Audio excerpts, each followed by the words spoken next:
Hello friends, आपल्या सर्वांची आवडती मालिका हळद रुसली कुंकू हसलं या मालिकेच्या आजच्या मंगळवार 3 मार्चच्या एपिसोडमध्ये आजपर्यंतचा सगळ्यात मोठा ट्विस्ट आलाय, ज्याचा आपण कधीच विचार केला नव्हता. फ्रेंड्स, शेवटी कृष्णाने बाळजाबाईचा खरा चेहरा दुष्यंत समोर आणलाच. मग कृष्णाने नेमकं केलंय तरी काय? सगळ्यात आधी तर कृष्णाने पथनाट्याद्वारे दुष्यंतसमोर आणि संपूर्ण गावकऱ्यांसमोर बाळजाबाईने आजपर्यंत कृष्णाबरोबर काय काय केलंय ते सगळं सांगितलं.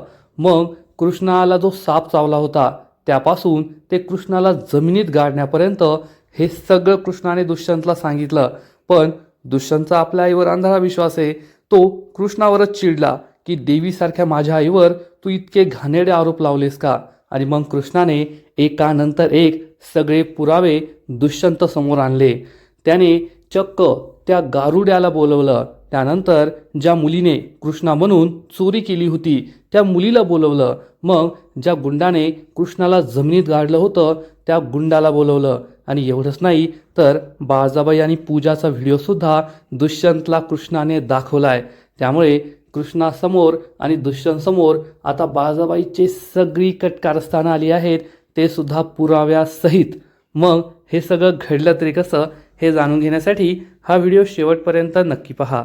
फ्रेंड्स, आजच्या एपिसोडच्या सुरुवातीलाच कृष्णा स्वतःला कशीबशी खुर्चीवरून सोडवते आणि दरवाजाजवळ येते, पण दरवाजा बाहेरून लावलेला असतो. कृष्णा जोरजोरात ओरडते, कुणी आहे का? दरवाजा उघडा, कुणी आहे का? दरवाजा उघडा. परंतु तेथे कुणीच नसतं आणि कृष्णाला दरवाजासुद्धा उघडता येत नाही. दरवाजा बाहेरून लावलेला असतो. त्यामुळे कृष्णा खूप निराश होते. आधीच तिच्या डोक्यात लागल्यामुळे तिच्या अंगात त्राण राहिलेले नसतात आणि आता दरवाजा कसा उघडायचा, बाहेर कसं पडायचं हाच प्रश्न कृष्णाला पडलेला असतो. पण देवतारी त्याला कोण मारी आणि कृष्णाची मदतसुद्धा देव करतो. तेवढ्यात कृष्णाला एक मोठं हत्यार दिसतं, शेतातील अवजार, आणि याच्या मदतीने आपल्याला हा दरवाजा उघडता येईल हे कृष्णाच्या लक्षात येतं. कृष्णा लगेचच हे अवजार घेते आणि दरवाजा उघडण्याचा प्रयत्न करते. सुरुवातीला तर तिला यश येत नाही, पण थोड्याच वेळात हा दरवाजा उघडतो आणि कृष्णा या खोलीच्या बाहेर पडते, बाळजाबाईच्या गुंडांच्या तावडीतून सुटते आणि आपल्या घराकडे यायला निघते. आणि इकडे बाळजाबाईचं भाषण सुरूच असतं. आधी तर बाळजाबाईने मी गावासाठी काय काय केलंय आणि काय काय करणार आहे ते सांगितलेलं असतं. पण आपल्या भाषणाच्या शेवटी ती सगळ्या गावकऱ्यांना आवाहन करते की मी तुमचा शब्द पाळला. तुमच्या शब्दाखातर एका गरीब घरातील अडाणी पोरगी माझ्या दुष्यंतची बायको म्हणून, माझी सून म्हणून मी घरात घेऊन आले. आणि आता तुम्ही सुद्धा माझ्या शब्दाला मान द्यायचा आहे, मला सरपंच म्हणून निवडून द्यायचं आहे. तुम्हाला समजलंच असेल मला काय म्हणायचं आहे ते. आणि दुष्यंतला सुद्धा काहीच वाटत नाही की बाळजाबाई कृष्णाला पुन्हा एकदा गरीब अडाणी म्हणाली. त्याच्या चेहऱ्यावर स्माईलच असते. पण आढळरावांना मात्र हे आवडत नाही आणि ते खूप चिडतात. गावकरी बाळजाबाईंसाठी टाळ्यांचा कडकडाट करतात. बाळजाबाई सगळ्यांना नमस्कार करते आणि तिचं भाषण संपवते. दुष्यंत खुश होतो, पण आढळराव मात्र चिडलेले असतात. आणि इकडे कृष्णा बाळजाबाईच्या अड्ड्यावरून आपल्या घराकडे धावत पळत सुटलेली असते. तिला रिक्षा, सायकल, लिफ्ट वगैरे काही मिळत नाही. ती तशी धावत सुटते, खूप थकते आणि विचार करते मला कोणत्याही परिस्थितीत वेळेत कार्यक्रमात पोहोचायलाच हवं. आज बाळजाबाईचा खरा चेहरा मला दुष्यंत सरकारांसमोर आणायचाच आहे. आणि ती पुन्हा एकदा धावू लागते. आणि इकडे बाळजाबाई ही संपूर्ण गावकऱ्यांचे आभार मानते, आपलं भाषण संपवते आणि जागेवर जाऊन बसते. त्यानंतर दुष्यंत पुन्हा एकदा स्टेजवर येतो आणि सगळ्यांना सांगतो आईने तर आपलं मनोगत व्यक्त केलंय. आता दरवर्षीच्या होळीतील कार्यक्रमाप्रमाणे आपण मनोरंजनाचा कार्यक्रम सुद्धा ठेवलाय. पण यावेळेचा मनोरंजनपर कार्यक्रम हा खूप चांगला असणार आहे. मनोरंजनातून प्रबोधन आम्ही करणार आहे, एक चांगला संदेश देणार आहे. आणि दुष्यंत याची अनाऊन्समेंट करतो. सगळेजण टाळ्या वाजवत असतात. आणि इकडे कृष्णा ही धावत पळत कार्यक्रमाच्या दिशेने येत असते. ती आपल्या गावात तर पोहोचते, पण तिला खूप थकवा आलेला असतो. तिला नीट चालता सुद्धा येत नाही आणि चक्कर येत असते. आणि इकडे बाळजाबाईच्या होळी कार्यक्रमात या पथनाट्याला सुरुवात होते. दुष्यंतने गावातीलच काही होतकरू कलाकारांना बोलवलेलं असतं आणि ते पथनाट्य सादर करणार असतात. आणि या पथनाट्यामध्ये सगळ्यात आधी समरची एंट्री होते. समर ढोल वाजवत असतो. परंतु समरला कोणीच ओळखत नाही, त्यामुळे कोणाला काही कळतच नाही. समर मात्र बाळजाबाईकडे रागारागाने पाहत असतो आणि समरच्या मागे मागे पथनाट्यात काम करणारे हे सगळे गावातीलच कलाकार तेथे येतात. सगळेजण त्यांच्यासाठी टाळ्या वाजवत असतात. बाळजाबाई आढळरावांना म्हणते, आढळराव, आता ही सगळी कलाकार मंडळी आहे ना गावातलीच आहेत आणि ते खूप छान नाटक सादर करणारे, ज्यात मी केलेल्या कार्याचा उदो उदो होणार आहे. तुम्ही पाहतच राहा. तर आढळराव हे बाळजाबाईला उत्तर देतात, काय उदो उदो होणार आहे ना ते मी पाहणारच आहे. तू गप्प बस आणि तू सुद्धा नाटक पहा. बाळजाबाईला खूप राग येतो. दुष्यंत हे सगळं ऐकतो आणि म्हणतो, आई कशाला त्यांच्याशी बोलतीये, ते गप्प बसून पाहताय ना, मग पाहू दे त्यांना, नको त्यांच्याशी वाद घालू. बाळजाबाई गप्प बसते. दुष्यंतला खूप राग आलेला असतो, पण बाळजाबाई चक्क कृष्णाचा विषय काढते की ठीक आहे दुष्यंत, पण तुझी बायको कुठे? तू तर म्हणला होतास की कृष्णा येईल, पण कृष्णा अजून आलेली नाही आहे. त्यामुळे दुष्यंतला वाईट वाटतं, त्याला रागही येतो की कृष्णाने मला वचन दिलं होतं तरीसुद्धा ती वेळेवर का आली नाही. आणि त्याच वेळेस कृष्णा तेथे पोहोचते आणि जोरात ओरडते, राम राम गावकरी मंडळी. आणि सगळेजण मागे वळून पाहतात. कृष्णा कार्यक्रमात पोहोचली हे पाहून बाळजाबाईला जबर धक्काच बसतो. ती काळी निळीच पडते. मैनावती हिला सुद्धा जबर धक्का बसतो की कृष्णा कार्यक्रमात कशी आली. कृष्णा सगळ्या गावकऱ्यांना हात जोडते आणि मग बाळजाबाईला डोळे दाखवते. दुष्यंत खूप खुश होतो की शेवटी कृष्णाने आपलं वचन पूर्ण केलं आणि ती वेळेवर पोहोचलीच. आढळराव सुद्धा खूप खुश होतात आणि समरला सुद्धा आनंद होतो की कृष्णा पोहोचलीये. बाळजाबाई मात्र चांगलीच घाबरते. या कृष्णाला तर मी डांबून ठेवलं होतं, ती येथे कशी पोहोचली आणि आता ती या कार्यक्रमात पोहोचलीये, याचा अर्थ ती सगळ्या गावकऱ्यांना दुष्यंतला माझं सत्य सांगणार आणि मी तिला थांबू सुद्धा शकत नाही. त्यामुळे बाळजाबाई खूप घाबरते आणि मग कृष्णा पुढे येते आणि चक्क स्टेजवर येऊन माईक आपल्या हातात घेते. दुष्यंत खूप खुश असतो आणि बाळजाबाईला म्हणतो, पाहिलंस का आई, मी तुला म्हणालो होतो ना कृष्णा नक्की येईल. ती आली आणि मला तर वाटतंय तिने काहीतरी सरप्राईजसुद्धा आणलंय. बाळजाबाई चेहऱ्यावर खोटं खोटं हसू आणते, पण मनातून ती पार घाबरून गेलेली असते. दुष्यंतच्या चेहऱ्यावर आनंद मावत नसतो, तो खूप खुश असतो. आणि मग कृष्णा ही संपूर्ण गावकऱ्यांना हात जोडून त्यांना नमस्कार करते आणि आजच्या कार्यक्रमात तीच अँकर असते, सूत्रसंचालन करणार असते. म्हणजे आता जे पथनाट्य होणार आहे ते पथनाट्य कृष्णा आणि समर या दोघांनीच बनवलेलं असतं, बसवलेलं असतं.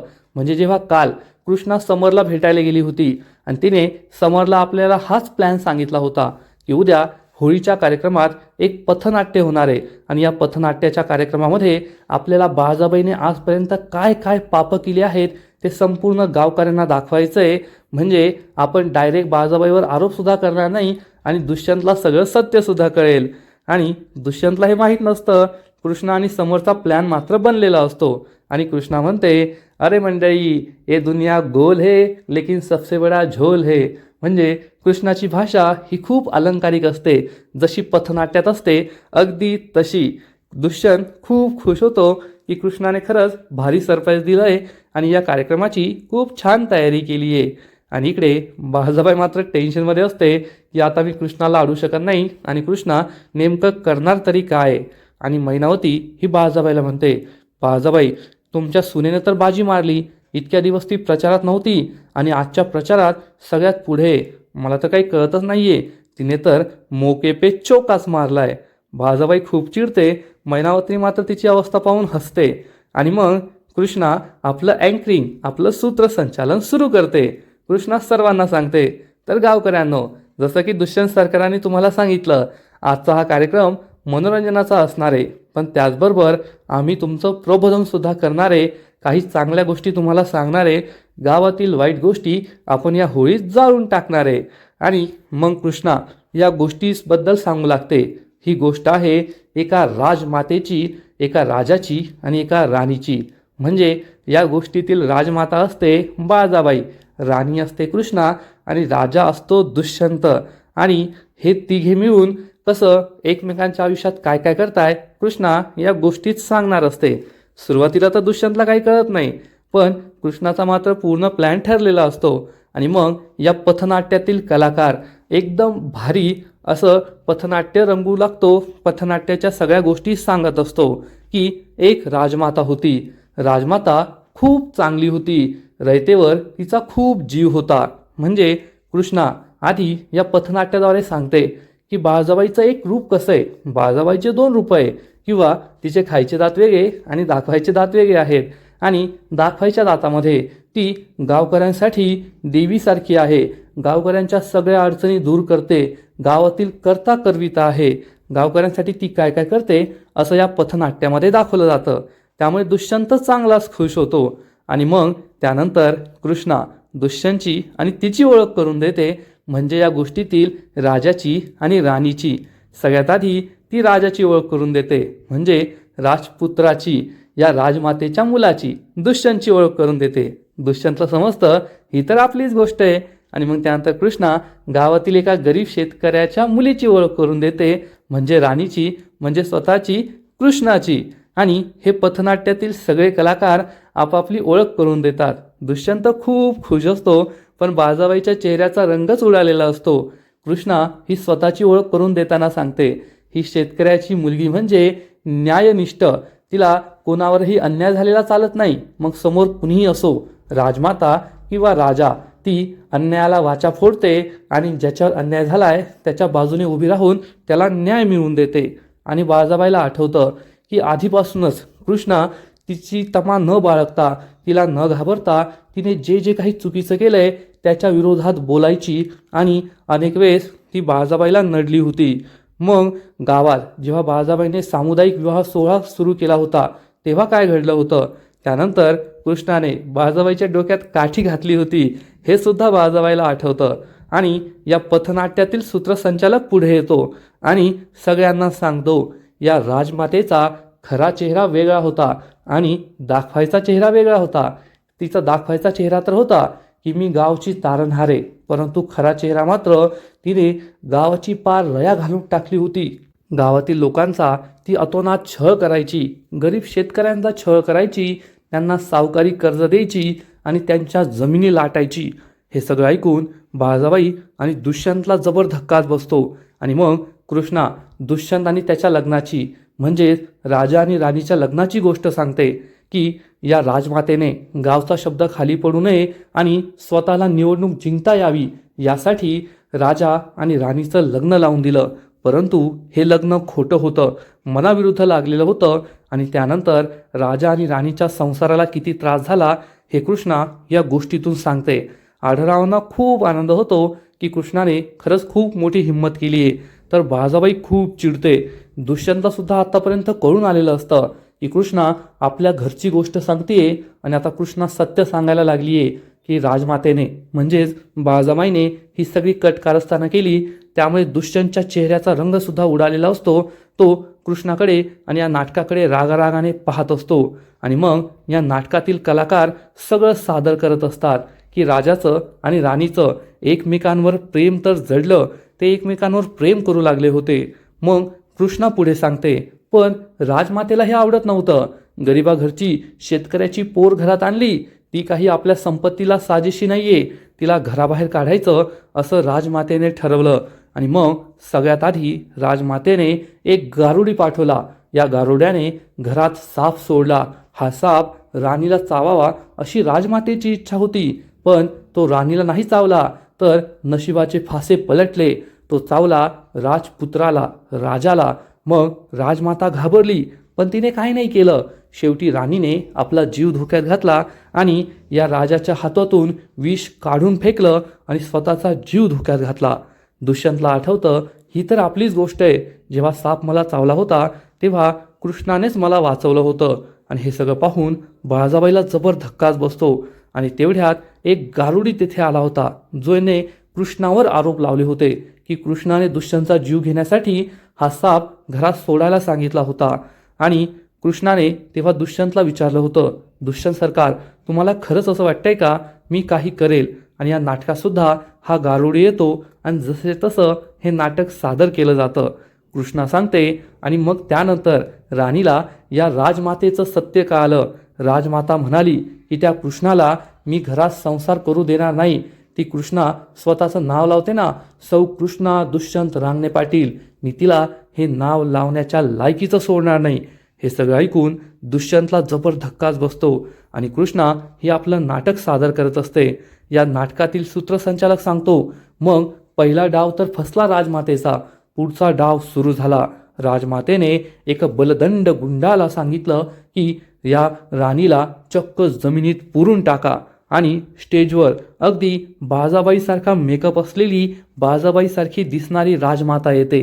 हे पाहून बाजाबाईच्या पायाखालची जमीनच सरकते. तिला आठवतं ही तर तीच गोष्ट आहे जेव्हा मी गुंडांना कृष्णाला जमिनीत पुरायला सांगितलं होतं, तिला मारायला सांगितलं होतं. कृष्णा म्हणते राजमातेचा संपूर्ण डाव तर होता, परंतु हा डाव फसला. राजा वेळेवर पोहोचला आणि राजाने राणीला जमिनीतून बाहेर काढलं, तिचा जीव वाचवला. हे ऐकून दुष्यंतला जबर धक्काच बसलेला असतो. आजपर्यंत कृष्णाबरोबर जे जे काही घडलंय ते सगळ्या माझ्या आईने केलंय असा आरोप कृष्णा लावतीये. यावर दुष्यंतचा विश्वासच बसत नाही. बाजाबाई सुद्धा खूप घाबरलेली असते. कृष्णा आपलं सगळं सत्य दुष्यंतला सांगतीये आणि ती काहीच करू शकत नाही. बंब्या, मैनावती, गावातील सगळ्या लोकांना आश्चर्य वाटत असतं. दुष्यंतला आठवतं की मी कृष्णाला शोधायला गेलो होतो. कृष्णा जमिनीत गाडलेली होती तेव्हा मीच कृष्णाला जमिनीतून बाहेर काढलं होतं, तिचा जीव वाचवला होता आणि तिला आय लव्ह यू म्हणालो होतो. हे सगळं दुष्यंतला आठवतं. पण हे सगळं माझ्या आईने केलंय असा आरोप कृष्णा लावतीये. यावर त्याचा विश्वासच बसत नाही. बाजाबाई ही कधी कृष्णाकडे रागारागाने पाहते तर कधी दुष्यंतकडे रागारागाने पाहते आणि विचार करते, कृष्णे तू ये ना स्वतःच्या पायावर खूप मोठा धोंडा मारून घेतलाय. तू दुष्यंतला हे सगळं सत्य तर सांगतेय, पण तुझ्याकडे कोणताच पुरावा नाहीये. त्यामुळे दुष्यंत तुझ्यावर विश्वास ठेवणार नाही आणि दुष्यंत हा माझ्या बाजूनेच बोलणार आणि तुमचा संसार मोडणार, एवढं लक्षात ठेव, असं बाजाबाईला वाटत असतं. आणि मग त्यानंतर कृष्णा बाजाबाईचा शेवटचा आणि सगळ्यात मोठा डाव सांगते. राजमातेचं एवढं करून मन भागलं नाही आणि राजमातेने मग राणीच्या सवतीला त्यांच्या संसारात आणून ठेवलं. स्टेजवर पूजाच्या रूपात एक दुसरी मुलगी येते आणि ती राजाला म्हणजेच दुष्यंतला मिठी मारते, जशा मिठ्या पूजा मारायची. दुष्यंतला हे सुद्धा समजतं की कृष्णा पूजाबद्दल बोलतीये आणि पूजा घरात आली त्याचा आरोप सुद्धा कृष्णा आईवरच लावतीये, बाजाबाईवर लावतीये. आणि जेव्हा पूजा घरात आली होती तेव्हा पूजा ही मला कृष्णासमोर आय लव्ह यू म्हणाली होती, तिने मला मिठ्या मारल्या होत्या, हे सुद्धा दुष्यंतला आठवतं. तर कृष्णाला आठवतं की बाजाबाई आणि पूजाला बोलतानाचा व्हिडिओ तिने रेकॉर्ड केला होता. कृष्णा म्हणते तेव्हा सुद्धा राजा आणि राजी यांचा संसार वाचला, परंतु हे सगळं राजमातेचं कारस्थान होतं. राजमातेने हे सगळं घडून आणलं होतं. बाजाबाई खूप चिडते आणि कृष्णावर धावून जाण्यासाठी उठू लागते, तर आढळराव तिचा हात पकडतात आणि म्हणतात शांत बसून राहायचं. कसं आहे ना, आता तू कृष्णाला काहीही जाब विचारायला गेली तरी सुद्धा कृष्णाला कळेल की हे सगळं तूच घडून आणलंय. आणि मग दुष्यंतला आणि संपूर्ण गावकऱ्यांना असंच वाटणार की तू चिडलीये, याचा अर्थ हे सगळं तूच घडून आणलंय आणि तू स्वतःच सगळे पुरावे गावकऱ्यांना देशील. त्यामुळे गप्प बसायचं, हाताची घडी तोंडावर बोट आणि गुपचूप हे नाटक पाहत राहायचं. बाजाबाई खूप चिडते पण नाईलाजाने बसून राहते. आढळरावांच्या चेहऱ्यावर आनंद ओसंडून वाहत असतो. आणि मग कृष्णा ही संपूर्ण गावकऱ्यांना या नाटकाबद्दल सांगत असते की आम्ही आज हे नाटक सादर केलंय आणि आज होळी आहे आणि होळी सणाचं हेच औचित्य असतं की अशा वाईट शक्तींचा आपण ऱ्हास करायला हवा. अशा वाईट शक्ती आपण होळीच्या आगीत भस्म करायला हव्या. ती राजमाता नव्हती तर ती होलिका होती, होलिका. आणि हे ऐकून सगळेजण टाळ्या वाजू लागतात. कृष्णा विचारते अशा शक्तींना होळीत जाळायचं ना? सगळे गावकरी हो हो जाळून टाका, जाळून टाका, अशा वाईट शक्तींचा नायनाट व्हायलाच पाहिजे, अशा वाईट शक्तींना आपल्या गावात थारा नाही, असं म्हणत घोषणा देऊ लागतात. आढळराव खूप खुश होतात तर बाजाबाईला राग आलेला असतो, तिच्या चेहऱ्यावरचा रंग उडालेला असतो. दुष्यंत सुद्धा खूप चिडलेला असतो. आपल्या सगळ्यांना माहिती आहे की दुष्यंतचा बाजाबाईवर आंधळा विश्वास आहे, त्यामुळे कृष्णाने हे सगळं सांगितलंय. यावर दुष्यंतचा विश्वास बसत नाही आणि दुष्यंत खूप चिडलेला असतो. पण कृष्णाने आपलं काम केलेलं असतं. तिने बाजाबाईला जे चॅलेंज दिलं होतं ते चॅलेंज तिने पूर्ण केलेलं असतं आणि आजचा एपिसोड येथेच संपतो. फ्रेंड्स, खरंच हळद रुसली कुंकू हसलं या मालिकेचा आजचा एपिसोड लय लय लय भारी होता. आजचा एपिसोड पाहायला खूप मजा आली. कृष्णाने बाजाबाईचं सत्य ज्या प्रकारे दुष्यंत समोर आणलं, बाजाबाईची सगळी कट कारस्थानं, तिची सगळी पापं दुष्यंत समोर आणली, ते पाहायला खूप मजा आली. हे पथनाट्यसुद्धा भारी होतं, सादरीकरण खूप भारी होतं, कृष्णाचं सूत्रसंचालन खूप भारी होतं, एवढं मात्र नक्की. आणि जेव्हा बाजाबाईच्या चेहऱ्याचा रंग उडाला, तो पाहायलासुद्धा खूप मजा आली. आजचा एपिसोड तर भारी होता, परंतु हळद रुसली कुंकू हसलं या मालिकेचा पुढील एपिसोड तर आणखीन भारी असणारे, आणखीन मोठा ट्विस्ट येणारे. कारण या पथनाट्यानंतर मग कृष्ण आणि दुष्यंत होळी पेटवणार आणि तेव्हा दुष्यंत खूप चिडलेला असेल, कारण गावकरी तेथे असतील. आणि मग सगळे गावकरी गेल्यानंतर घरातील सगळे मेंबर घरात येतील आणि मग बाळाबाई आणि दुष्यंत हे दोघेही कृष्णावर आग पाखड करतील. बाळाबाई कृष्णाला जाब विचारणार, कृष्णा तू हे सगळं का केलं? आजपर्यंत तुझ्याबद्दल जे जे काही घडलं त्याचा आरोप तू माझ्यावर लावतीयस, तुला लाज नाही का वाटली? दुष्यंत सुद्धा कृष्णाला म्हणेल, कृष्णा हे काय बोलतेस तू? माझी आई ना देवी समान आहे, देवी समान. कधी कोणाचं केस वाकडा करण्याचा सुद्धा ती विचार करू शकत नाही. आणि तू माझ्या आईवर इतके घाणेरडे आरोप लावले की तिने तुझा जीव घेण्याचा प्रयत्न केला, माझा जीव घेण्याचा प्रयत्न केला, तिने एवढं वाईट केलं. कृष्णा माझा तुझ्यावर विश्वास नाहीये. बाळाबाई सुद्धा कृष्णाला म्हणेल, कृष्णे तू माझ्यावर आरोप लावण्याआधी ना स्वतःच्या संसाराचा विचार करायला पाहिजे होता. तुला काय वाटतं, तो माझ्यावर एवढे घाणेरडे आरोप केल्यानंतर दुष्यंत तुझ्याशी संसार करेल का? तुला या घरात राहू देईल का? तेव्हा कृष्णा ही दुष्यंतला म्हणेल, दुष्यंत सरकार मी जे जे काही सांगितलंय ना ते सगळं खरं आहे आणि आता मी तुम्हाला साक्ष आणि पुरावे सुद्धा देणार आहे. हे ऐकून दुष्यंतला आश्चर्य वाटणार आणि मग कृष्णा असं काहीतरी करेल ज्याचा विचार आपण कधीच केला नव्हता. कृष्णा दुष्यंतला व्हिडिओ दाखवेल असं आपल्याला वाटलं होतं, पण कृष्णा त्याच्या पुढे जाऊन काहीतरी करणार आहे. आजपर्यंत ज्या ज्या लोकांचा वापर करून बाळाबाईने कृष्णाला अडकवण्याचा प्रयत्न केला त्या सगळ्या माणसांना कृष्णा दुष्यंत समोर हजर करणार. सगळ्यात आधी तर चंद्री तीच आहे जिने देवी आईच्या मंदिरातील दागिने चोरले होते आणि कृष्णावर सगळे आरोप लागले होते.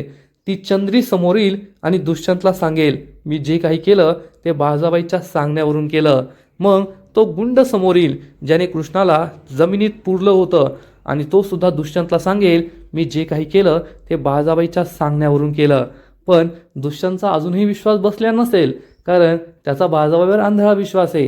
ही माणसं खोटंही बोलू शकतात, तेव्हा खोटं बोलली आताही खोटं बोलताय असं दुष्यंत म्हणणार. आणि मग त्यानंतर कृष्णा शेवटचा घाव घालणार. कृष्णा दुष्यंतला चक्क बाळाबाई, पूजा आणि सावित्रीचा व्हिडिओ दाखवणार, ज्या व्हिडिओमध्ये बाळाबाई स्वतःच्या तोंडाने बोलतीये, मी तुला घरात आणलं, मी तुला आत्महत्या करण्याची आयडिया दिली, हे सगळं मी घडून आणलं, कारण मला कृष्णाला दुष्यंतच्या घरातून बाहेर काढायचंय, त्याच्या आयुष्यातून संसारातून बाहेर काढायचंय. आणि हा व्हिडिओ पाहून दुष्यंतच्या पायाखालची जमीनच सरकणार. बाळाबाईला सुद्धा धक्का बसेल, कृष्णाने एवढा मोठा प्लॅन केला, तिच्याकडे एवढे पुरावे आहेत, हे पाहून दुष्यंत आणि बाळाबाई, मैनावती, दलपत, जयकांत या सगळ्यांना जबर धक्का बसेल. मग आता दुष्यंतची रिॲक्शन काय असणार? बाळाबाईचा खरा चेहरा समजल्यानंतर दुष्यंत काय करणार? कृष्ण आणि दुष्यंतच्या संसाराचं काय होणार? हे सगळं पाहणं खूप इंटरेस्टिंग असणार आहे. फ्रेंड्स, खरंच हळद रुसली कुंकू हसलं दिवसेंदिवस खूप भारी होत चालली आहे यात शंका नाही. मग हे सगळं घडलं तरी कसं आणि आता पुढे काय होणार हे जाणून घेण्यासाठी व्हिडिओला लाईक करा, शेअर करा, चॅनलला सबस्क्राईब करून बेल आयकॉनवर क्लिक करा. म्हणजेच हळद रुसली कुंकू हसलं या मालिकेचे असेच नवीन नवीन अपडेट तुम्हाला सर्वात आधी पाहायला मिळतील. खूप खूप खूप धन्यवाद.